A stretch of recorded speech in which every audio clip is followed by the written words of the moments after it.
Welcome to the People of Dubai podcast with me, Annie, and my beautiful co-host, Holly. Hello.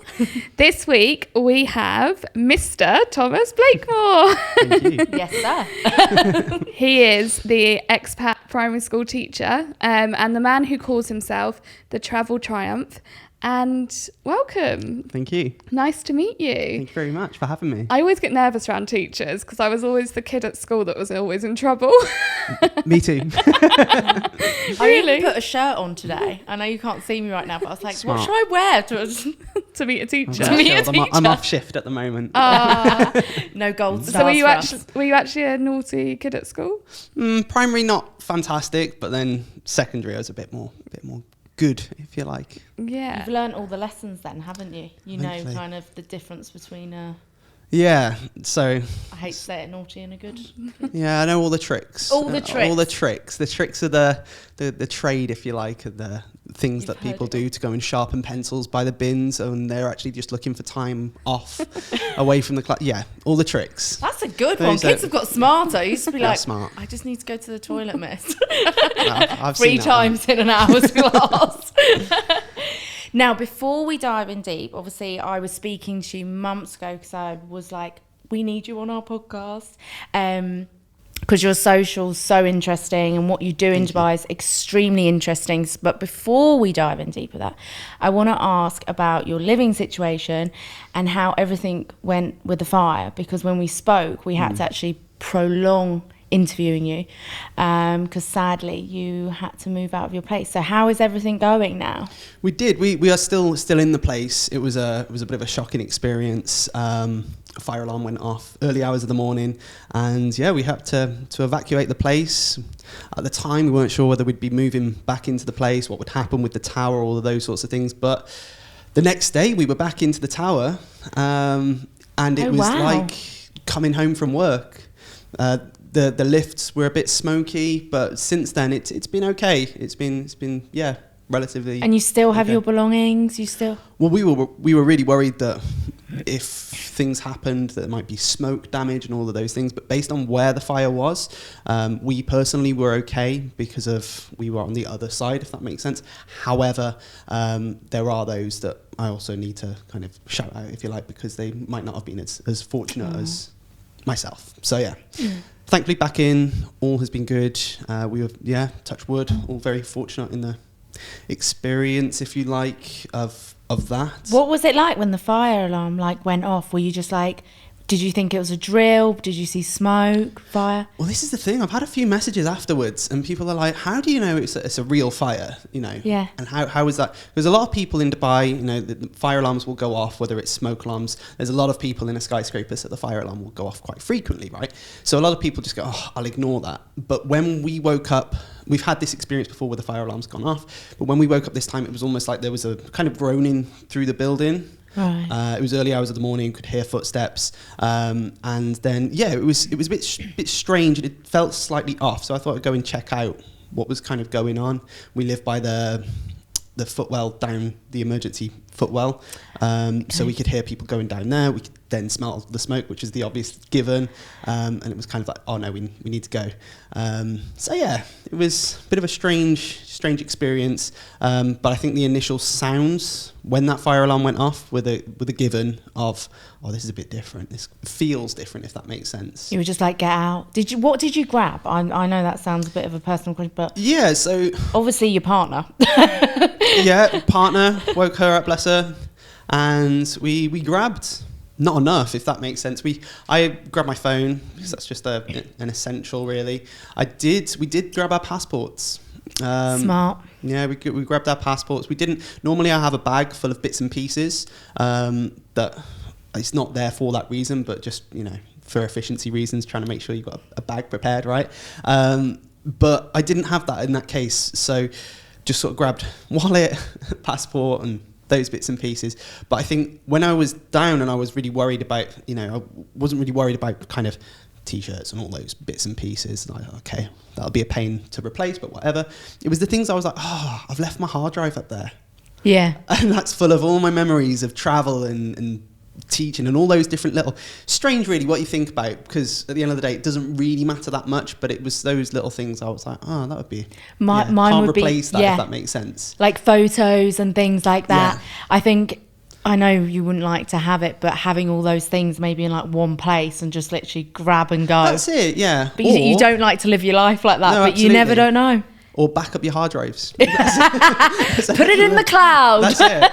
I think so. I was in a fire in Dubai. Thankfully, it wasn't that bad, but we had to evacuate. And it was when we got to the bottom of the tower, we looked up and we counted because we could see the fire on the balcony, and we counted to see what floor it was on. Yeah. And then it was actually the apartment basically underneath ours, but to the right.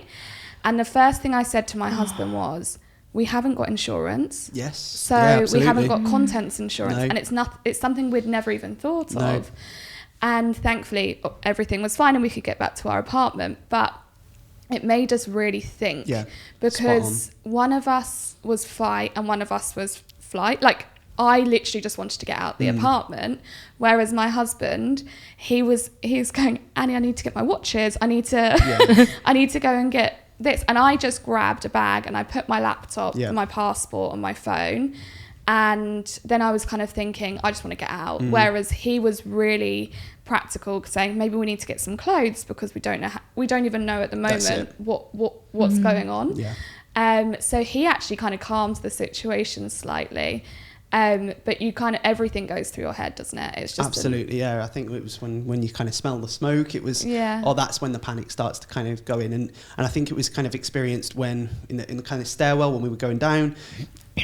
Like we said before, I'm on the opposite side, so I couldn't really see anything. Still not really sure if it's, I don't know, someone's thrown something down the garbage chute, for example.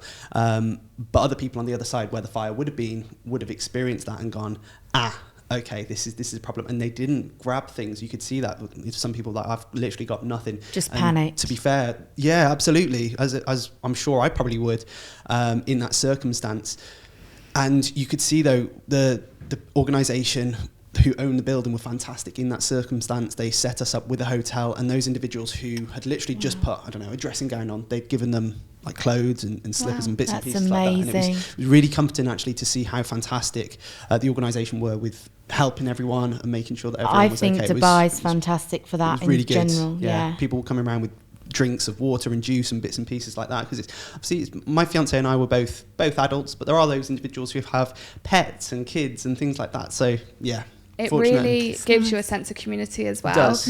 And you've got quite a big social media following, so it must have been nice when you kind of had people reach out to you through that as well. Yeah, I was inundated, bless people. Like it was fantastic for people to reach out in that way and wish me well. But I think really discussing this is trying to just highlight the importance of, like you said, contents insurance, making sure you've got a small plan. You might not have everything packed, but making sure that that's there. And also for me to be able to have this opportunity to say thank you to those amazing people who helped the tower, if that makes sense. Like I'll never forget how supportive people were in that. I've got goosebumps. That's amazing to hear. Yeah, and I'm glad everything was fine. Yeah. So your kind of key giveaways is, make sure you have some, like a bag, basically packed, and look into getting contents insurance. Yeah, absolutely. Yeah. Wow, I'm glad everything's good. Thank and you. Just to kind of, I suppose, lift the spirits absolutely. a bit. We want to find out about Thomas. We want to find out who you are, what you do in Dubai, and I suppose why you moved here. So, did you want to start at the beginning? What made you kind of move to the sandpit? Sure. I was teaching in the UK, so I've been a primary school teacher now this is my 7th year, which is really scary. I had a little bit of a side note. At Christmas, I met a student who I taught in my first year, so I went back to the UK and I was in the gym and there was someone next to me and I was like, why does he keep staring at me? And we're doing, different exercises and things like that. And I looked and I was like, is your name Thomas? Won't say their surname. And he was like, all right, Mr. Blakemore. Oh my gosh. Yeah, he's 16. Small world. Yeah, 16 in the and gym. time flies so quickly. Time flies so quickly. Have you got the 7-year itch? They always say like 7 years. No, I'm still enjoying teaching. What capacity that's in the future, I'm not sure. Whether it's full-time, part-time, I'm not entirely sure. However, yeah, teaching's my thing. It's why I started YouTube and all those things that maybe we'll discuss later on. But yeah, my teaching experience is 7 years, 2 years in the UK. I did enjoy that, to be fair. My school was fantastic, and I've got no qualms with my school. But I was living at home at the time, and that's a nice experience. You come home to food cooked and all those sorts of things.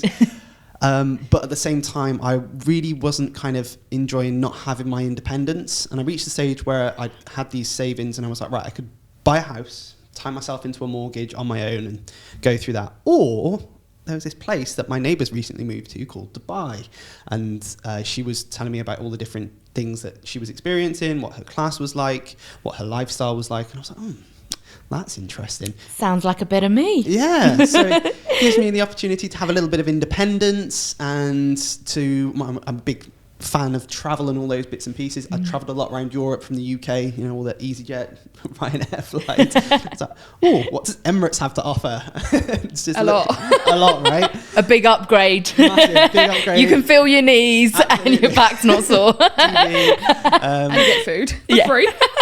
Absolutely.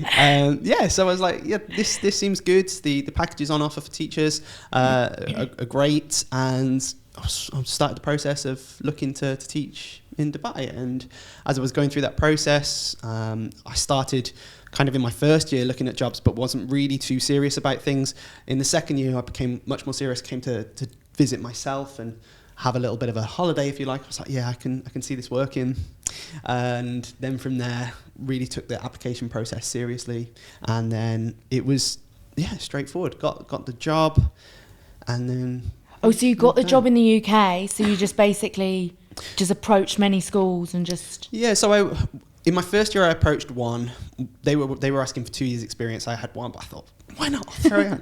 Didn't work, did it? So then in my second year, I had that second year of experience, and then I was applying to more jobs, and I applied to 2, got 2, looked at the different packages that were on offer, because they can vary massively in Dubai. They're a lot more aligned nowadays, but sort of 5 years ago, it was quite different, and looked at the different packages. I was like, we'll go with this school, and moved out. I knew that I had a job to come to. I know that thinking about it, teaching's a bit weird in the way that you come out to a job. Not everyone has that, do they? When they move to Dubai, they kind of move to Dubai and then go, right, where can I find a job? But in teaching, normally you get the job first and then move out from there.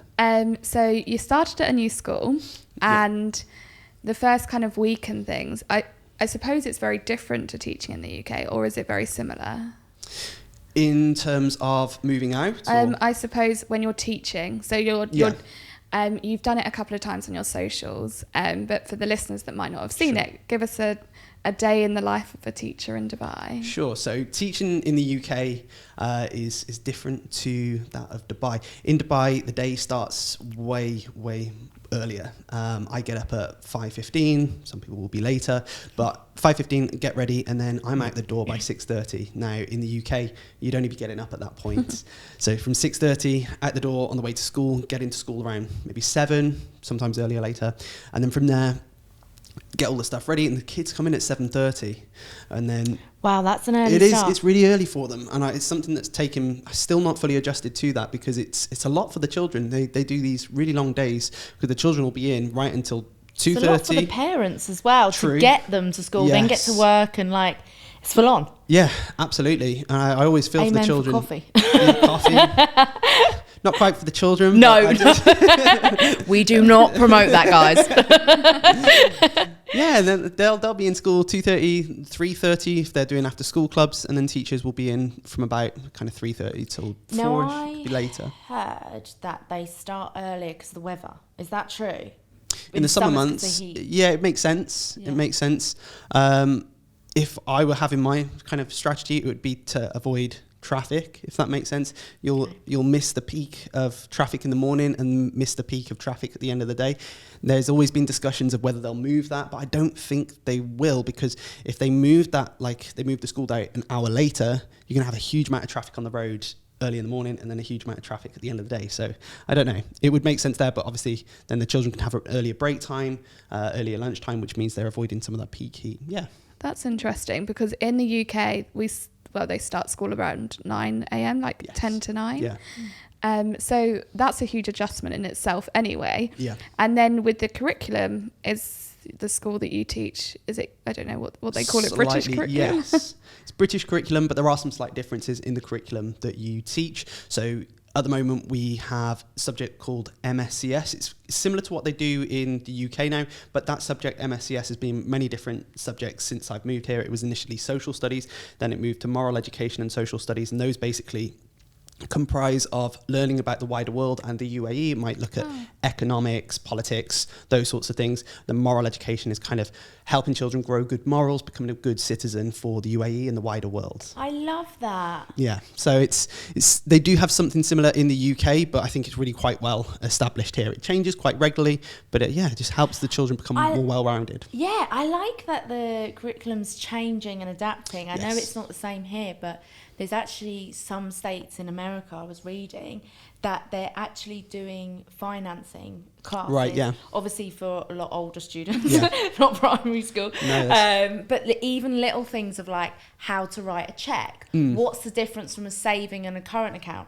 Because you will be surprised how many people, unless like everyone learned how to write a check, especially when they rent a place in Dubai. Yeah. But prior to that, how many people didn't know? Well, I remember right. I'd never written a check until I moved here. That's what so I mean. I was literally sitting there thinking, what did my mum do? When I remember there was the word only. Only with the line. Yeah. So I thought, I'll just do that. I don't know what it means. And then you do the line across. No one can add any more money. But it's things like that which are evolving. And I was reading the reason why is because the younger generation were actually not saving enough money, and it was more people are getting basically, especially because the way the younger generation are living, meaning like they're seeing social media and they're living beyond their means and like they're buying, spend the first time they're earning their paycheck. Yeah, they're not saving, so it's kind of like educating them on that. Absolutely, and that's what the social studies is there for. Even I taught teaching year 6 now, so they're a little bit more advanced with the curriculum that they're studying. Last year I taught year 3, and we introduced them to the word economy. Well, what is economy? We would look at, well, it's just buying and selling.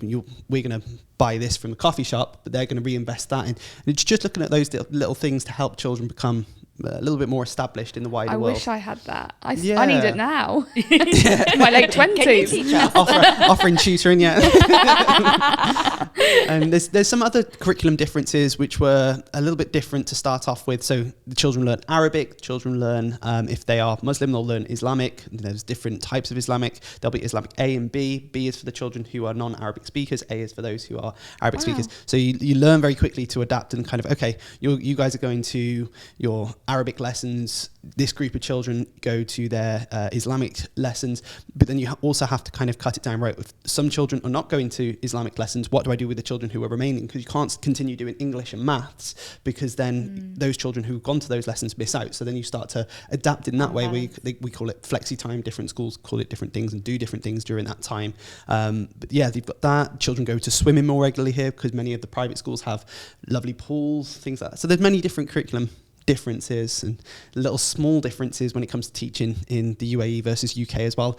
I was speaking about one the other day, kind of the distractions in the classroom. So in the UAE, you'll get little lizards that sometimes crawl into the classroom, but in the UK, it's in the summer, if a bee flies into the classroom, it's game over. And it's kind of looking at those small differences. It's always been quite interesting to go like, that's a little bit different, mostly similar, but it's these small differences. And what's the difference? Because obviously the UK is so evolved, like say for instance with learning difficulties and like people who are dyslexic and things like that. Like what's for Dubai, is that being embraced, and is that kind of hugely supportive for like for kids who need that extra help? Yeah, absolutely. It's been wonderful to see how inclusion has evolved just in the 5 years that I've been here. All schools have to be inclusive. They can't say, oh no, you can't come to this school because of this reason. So they need to include children into their curriculum, into their schools, but then there will be support in place for those children, so that we still have what we call them SENCO. They will be the leader of helping children with special educational needs and difficulties. Then you'll have LSAs, which are learning support assistants, and they will support the children who have those needs. You might have LSTs, who are learning support teachers. So there's a whole plethora, if you like, of support that's available for children with particular needs whether it be dyslexia or... That's amazing. And in the classroom, are the children all diverse? Is there different diverse nationalities? Love it, massively. Really? Yeah, absolutely love it. In my school, there's many different nationalities. In my classroom, I could probably list 10 different nationalities, which it just doesn't happen in the UK. Well, it might actually, depending on the area, of course.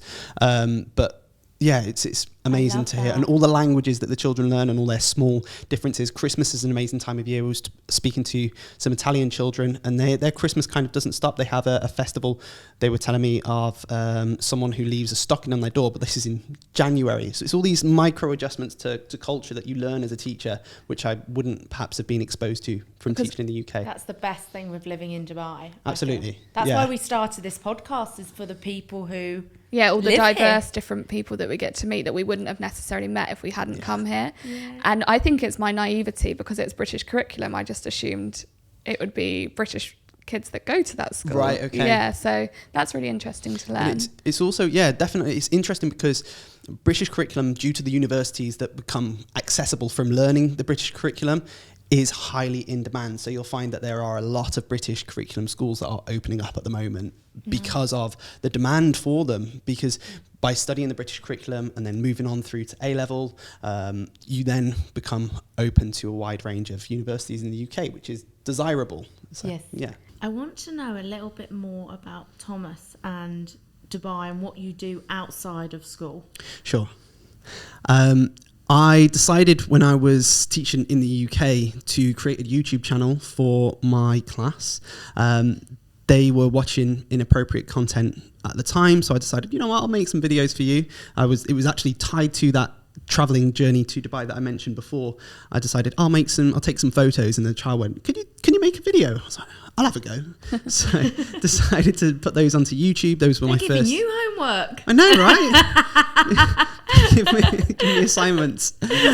I thought, like, if the children if the children watch these videos for 10 minutes a week, then at least they're not watching the inappropriate content for 10 minutes out of the week. Started making that content, and then that content naturally evolved when I moved to Dubai. I started to create content for teachers to support them, to educate them about different strategies that they can use in the classroom. And that evolved into other social media platforms as well, such as TikTok, Instagram, and just sharing different bits of information. It's always just been about sharing and helping other teachers or other individuals who are perhaps going through a similar process. I think myself, I didn't always have the most support with the process of moving to Dubai and teaching and things like that. So I thought, if I can be that guiding light for other people, it's almost like creating content that I would have wanted to see in the past, so that other people can view that and find that supportive. So I've gone from creating YouTube videos to then TikTok videos, Instagram posts, and then started to create these ebooks to support teachers with the process of moving to Dubai and getting their first jobs too. So it's really evolved since I started making those videos for my class. That's amazing. Have you seen a boom with the amount of teachers wanting to teach in Dubai? Yeah, it's always, it's steady, it's consistent. I think there is a kind of desire from teachers to come to Dubai, but also the wider world as well. Yeah, it's not always just Dubai, and teachers might also be interested in going to other Middle Eastern countries, or I don't know, Thailand's quite popular as well. So I'll sometimes get questions about that. Not always, don't always get questions that I can always answer, but for the most part, there's been a bit of a boom, but at the same time, teachers move back, and it's kind of this cyclical process. I just get curious when I follow you on Instagram, and it's just you quite often refer to like the differences between the UK and the UAE, and like your day and stuff. It's just really interesting to kind of see that and just hear the differences. But thank you. And also with your socials, there's some link to traveling. Is it the Travel Triumph? Teach Travel Triumph. Yeah, tell us about that. So this is tied to the website that I've created, and the website is where I share the guides that I've created for teachers. Teach Travel Triumph stemmed from me first creating a YouTube video and not having a clue. So I thought that you had to have a bit of a catchphrase. So my catchphrase was, right, what do I do? Well, I teach. I love travel, and do I triumph? Well, it kind of teach. It kind of sounded right. I was like, that'll do. Rolls off the tongue. Yeah.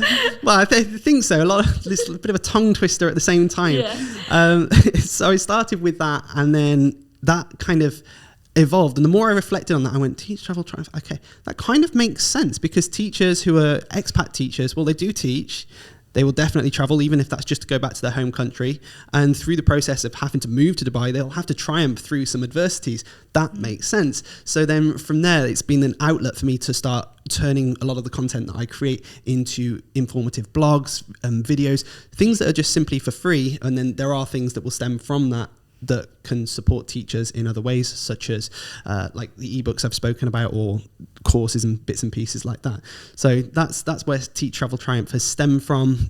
It's something, as a full-time teacher, I know if it's a plant, I don't water it enough. But even though I've not been watering it enough, it's still been able to grow and help people. And you just renewed it, is that correct? That's correct. Yeah, so congratulations. Exciting. Yeah, just renewed the website so that that's always available regardless. Of course, there's a cost to that, which is always daunting at first, but hopefully the content I create through, I don't know, whether it's sponsorships and bits and pieces like that, will be able to support that growing and staying there. Yeah, I'm sure. And you've got to sometimes look back on how far you've come and then realise that, those little things make it's such been good, difference. even though the videos are there, the website's there, and it's just another source of being able to help people, which is great.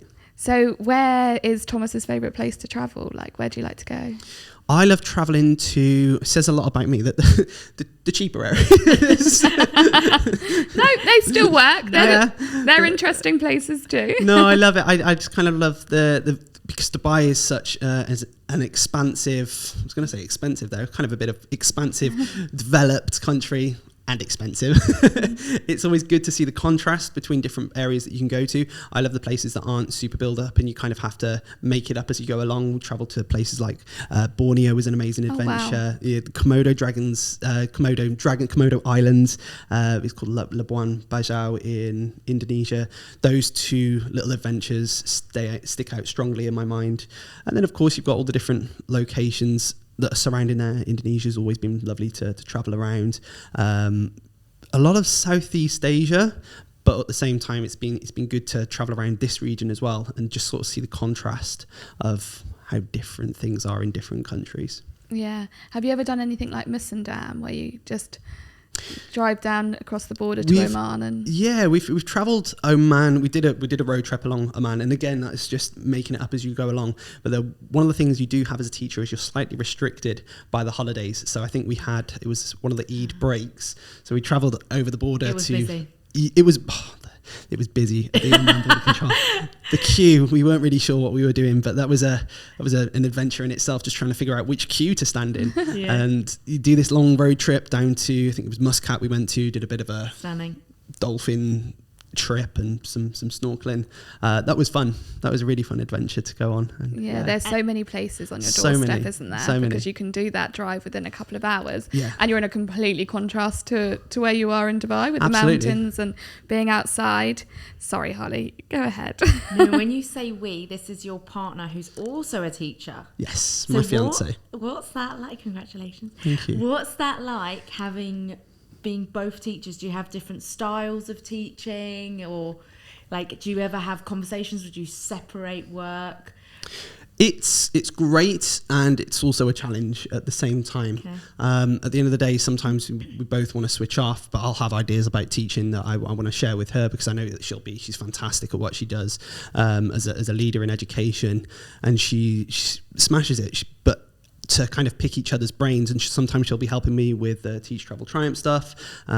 She's a force when it comes to those sort of helping and assistant things. But it can be challenging at the same time when you do just want to have those times where you switch off, because teaching and the days are so long. It can sometimes be a little bit of a challenge when you kind of come home and sort of go, okay, we're going to have this time to switch off. We'll have this time to kind of, even just before this podcast now, we've gone to a cafe just to discuss some different ideas for different, whether it's my YouTube and then some of the things for her work. So we kind of have to have those periods where we lock into, right, this is going to be our work, this is going to be our switch off. And that's the best way to do it. Absolutely. That's what I do with my partner. Yeah. I'm like, because otherwise it just consumes you. 100%. And it's like, we haven't had our time, No. our conversation. No. Did you meet in Dubai? We met on the second day. Wow. Yeah, in Dubai. We met. It's a really great story. Was she new to Dubai as well? She was new to Dubai. Met her at a brunch, and we just stuck together ever since. Oh, lovely. Yeah, That's it's nice that you've amazing. had this path with someone. Yeah, absolutely. We've had it's been lovely because she's very like-minded in the way she wants to travel. So we've been able to travel the world together. Do you ever do what I do? When I go to places, I'm like, I will move here. Whenever I want to leave Dubai, I will move. Like, I have no plans to leave anytime soon. Absolutely. I'm like, I could live here. I could live here. Yeah, 100%. We went to Nepal in the last half term. So it was October. And so have you been to Pokhara? No, I just went to Kathmandu. Which was amazing as well. I think we were blessed by the weather. But we were like, I moved there. I didn't move there, that's a lie. I travelled there and I went to this little place called Pokhara. And we were just canoeing on this lake, and I was like, you know what, I can see it. I can move here. Yeah, absolutely have that. I've had that a few times whether it's travelling around Bali and everyone goes on about living in Bali. I mean, I could do that. Like, absolutely. Yeah, I'll live here. And then kind of back to reality of like, okay, but I've got a good thing going here in Dubai too. And got those good opportunities to travel regardless. So, yeah. Amazing. And what do you like to do at the weekends? Like, where would we bump into Thomas? On a bike. Yesterday. Motorbike? No, push bike. Sorry. Kick you down ambitious, there a bit. Sorry. Bit ambitious. On a push, I really like Daredevil. Yeah, no, a lot of people do, but yeah, no. Just on a push bike, I found that recently, over the last kind of year or so, Dubai has become so much more accessible by bike. They've really developed the infrastructure for cycling. Yeah. Living in downtown at the moment, just be able to jump on a bike and bike down to Kite Beach. It's just amazing, especially in the winter months where the weather is just beautiful. I've always wanted to get one of those Kareem bikes. They're when amazing. you can, I'd like to do, I don't know, you can probably cycle around the Palm, go for lunch somewhere, maybe stop at the beach, and then just give it back. Or if you can't be bothered to cycle back, get the Uber. Yeah, I got one them. once and it was so noisy. I think I'm not good with bikes. Maybe the chain needed a bit of oil. Right, okay. But literally, I was so selfish. I was like, I need to get somewhere on the bike, but I can't listen to this anymore. So I put my earpods on and everyone else listens to this noisy bike. And I was like listening to my tunes, living my best life. I could hear you coming. Yeah, literally. They're electric bikes as well. So you don't have to push. We've invested in our own little bikes now, and it was hard work. I'm thinking. Yesterday was hard work. I'm still a bit tired from it. But the Kareem bikes, they're electric bikes, so you don't have to put the same effort in. Oh my gosh, they're amazing. So you feel like you got really fit. You're like, I can do this. I know what I'm doing. And then you get on a push bike. Flying. Yeah, just motoring through. Yeah, they're great. Oh, and what's 2023 got in store for you, Thomas? Further growth, I think, for myself, as I was talking about Teach Travel Triumph, I said about I don't water that plant enough. So I think to fill up the watering jug and to give that a little bit more energy and time and patience, if you like, to help that grow, to support a wider network of teachers, and in the world of teaching, just continuing to try and support teachers further through growing my own knowledge, if that makes sense. We've got all sorts of amazing topics that are starting to establish themselves, such as artificial intelligence, the way that's kind of developing in the wider world, and just starting to learn more about that, but also share that with teachers, because I think it can really make not just teachers but everyone's lives a little bit easier. Do you know what though? If kids are learning about artificial intelligence, we're going to be left behind. We are literally going to be left behind. I know how to write a check out. Can AI do that for you as well?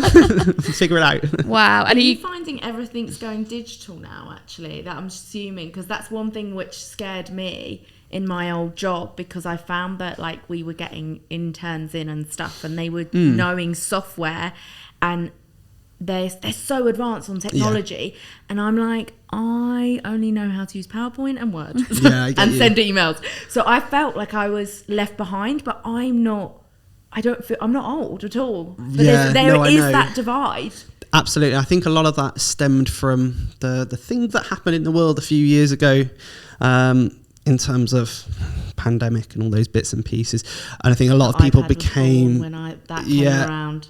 Everyone had to become so much more established with digital infrastructure, and that happened in the world of teaching. Everything went online, and teachers were all of a sudden in front of a laptop going, "Good morning, everyone," and everyone's like, you know, got their laptop up, "Can you turn your camera on?" Or you can't hear me, I can't hear you. And that started to develop everyone's understanding of how to use a wider array, if you like, of technology.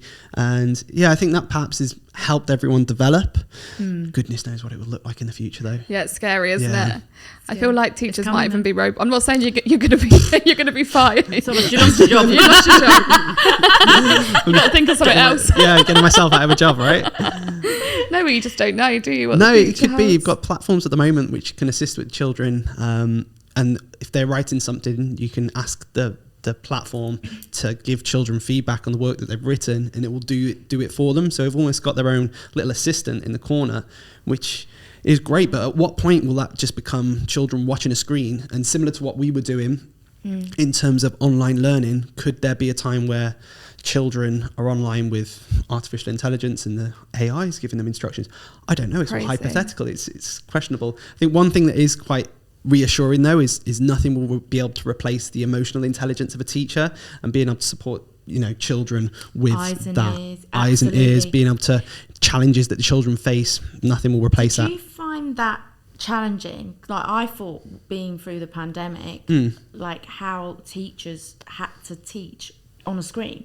Yeah, I would find that so challenging. Absolutely. There was a massive adjustment, a period where not only just through personally being locked inside and all those bits and pieces, but also through trying to almost relearn my job. We had different platforms. We call them learning management platforms or systems such as Google Classroom. There were Microsoft Teams, and all these different platforms came about. So you've suddenly got to learn all the ins and outs of that, but also do that at the same time with your little class in front of you. And again, like we spoke about, different schools do different things. Some schools were really intense and teachers had to be online from early in the morning to early at night, and then further marking bits of work. My school were amazing at making sure that teachers had that well-being at the same time. So yeah, we do our check-ins with the children, but also have that time to be away from the screen, because otherwise you get square eyes. Of course. So, have you completely moved away from that now? No, it's still there. We still upload a bit of COVID teaching. Absolutely, and I think it's for the benefit of the children as well, because we still upload work onto learning management systems so that the children can access that during the learning. So some of the things that we were able to access during the online teaching, children still do, to the benefit of their learning. So it's kind of helped the education system move on a little bit too. There are still things where we're back in class and there's elements that are creeping in from the past in terms of everything needs to be in books, and some things are going back, if you like, but then there's also ways that education's advancing as well, which is exciting. Yeah.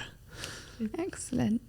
And going back to 2023, what it's got in store for you? Any travels? Any holidays you've got planned? Japan booked. Oh, wow, I'm jealous. Really excited. Oh, that'll be good. How long for? 2 weeks. It was just over 2 weeks. Yeah. Are you going to see the blossom? Are you going in springtime? Yeah, so I didn't realise this is when we'd booked it for, so it should be that we go to see all of those different things. We're really excited just to go to Disney and Universal. So we're going to stop in Tokyo, see Disney, and then we're going to go to, I think it's Osaka, and see Universal. Really excited. You're doing my bucket list. This is on my bucket list. Yeah. I wanted to do it before COVID. Yeah. And it's meant the best time of year to go in Japan is to see the blossom. Yeah, it's a big one on my bucket list. It's probably in top something of. I can't wait to see this on YouTube. Yeah. I'm giving you a task. Okay. You've got homework. Write that one down. I'm a delegator. Yeah. Thank you. And Thomas, a question we asked all our guests is, what advice would you give to your younger self? I think for me personally, it would be to ask questions, because Thomas growing up and to this day is stubborn. So I'll learn this myself. And when it comes to teaching and YouTube, it would be very much, right, I'll learn this skill of video editing or filming, and I'll understand, I'll just figure it out. And I've made so many mistakes as a result of not wanting to ask questions, partially because I'm a bit stubborn, but also not wanting to pester other people. And I think as I've started to learn myself through being in this position in social media, people ask me questions, so I should be able to ask other people questions. So if I'd gone back and gone, right, you need to I suppose get a bit of a mentor, if you like, and invest in supporting yourself with learning processes so that you're not just trying to make mistakes. I think it would have streamlined a lot of my processes in Dubai and also through setting up YouTube and things like that. Amazing. So, amazing. Well, thank you so much for joining our podcast. You've been amazing, and you've educated us massively. And for our listeners, please give us a follow on pod_DXB, and then or drop us an email at hello@thepodxb. Bye. Thank you, and stay tuned. Stay tuned. Thank you.